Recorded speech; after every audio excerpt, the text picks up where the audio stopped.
అతడు ఒక కడు పేదవాడు. ప్రతిరోజు మధ్యాహ్నం ఆయనకున్న అలవాటు 12 అయిందంటే చాలు మందిరానికి వచ్చేవాడు. ప్రార్థన ఎలా చేయాలో ఆయనకి తెలియదు, అలాగే మోకరించేవాడు. అలా యేసయ్య వైపు చూస్తూ ఇలా అంటాడట, యేసు నేను నీ జానును వచ్చాను. ఒకానొక రోజు ఈ జాను అనారోగ్యానికి గురయ్యాడు, హాస్పిటల్లో పడ్డాడు.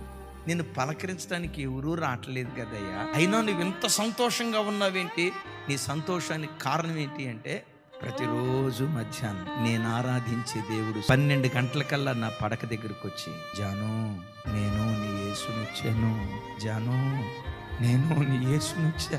రోజు మధ్యాహ్నం 12 గంటలకల్లా వచ్చి, ఇప్పుడు నా దగ్గరికి రాలేకపోయావు కదా, నేనే వెతుక్కుంటూ నీ దగ్గరికి వచ్చానని ప్రతిరోజు మధ్యాహ్నం 12 గంటలకల్లా నా ప్రభు నా దగ్గరకు వస్తాడు.